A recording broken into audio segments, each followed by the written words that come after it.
Welcome back to AM Northwest. We've all heard that meditation is a good thing, but many people are still resistant to the idea of sitting still with their thoughts. We're here to help dispel some myths about meditation. Is the author of Wise Mind and An Open Mind, Dr. Ronald Alexander. Nice to have you here, sir. Pleasure. First, explain for folks, what is meditation? I think most people sit and think that they have to sit and rub their fingers and close their eyes and hum. Meditation is a very simple and effective method of quieting down, closing your eyes, attending to your breath, and learning to relax deeply. Do you have to have specific things to think about, or do you try to evacuate all thought from your mind? Well, the best thing to do is to try not to think about anything and get to what we call the space between the thoughts. And the best way to do that is to pay attention to breathing in and breathing out. And you say 40 minutes a day can help people get more done just by quieting their mind. How does that work? Well, meditation and scientific research shows that if you meditate 20 minutes twice a day, that you'll need less sleep and you can be more productive during the day. And most people don't have enough time to do 20 minutes twice a day. So what I always suggest, particularly, for example, to mothers and working parents, is to take 5 minutes and maximum 12 minutes. And that can be incredibly productive and useful for learning to manage the stress. I can see how taking a little bit of time to relax can help with stress, but as far as getting more done, you've worked with a lot of people. Yes. How has it helped them? Well, I've spent 40 years as a psychologist in the entertainment industry, music, television, and film. And I've worked with talent, writers, directors, producers, studio heads. And everyone has the same complaint. I don't have any time. So how am I going to take time to meditate?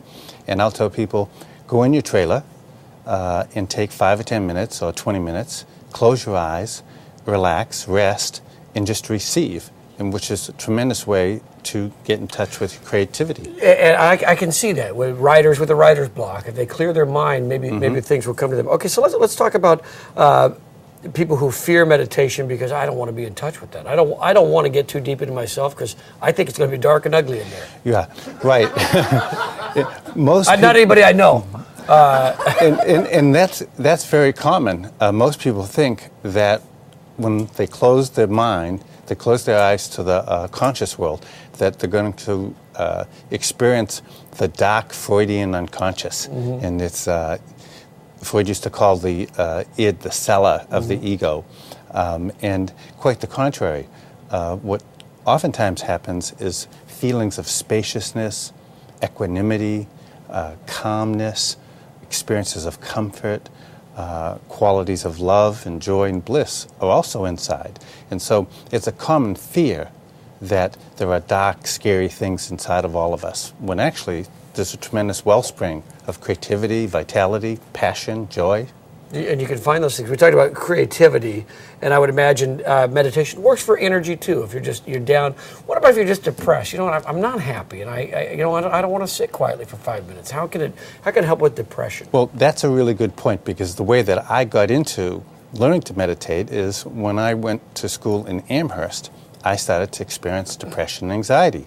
And I'd been an A student at the university in Boston for 2 years, and I started to feel depressed, and it was hard to wake up and go to classes. And so I went to the student health services, and they said, do you want medication, or do you want to learn how to meditate? So I said, meditation sounds more interesting. So I started to do it, and within like a week, I started to experience like vitality and joy. I started running again, biking.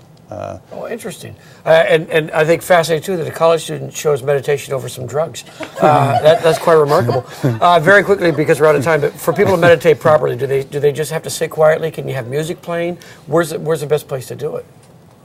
The best place to do it is in a quiet place. However, I also tell executives who work on Wall Street that I coach to go up into the stairwell and to walk the steps.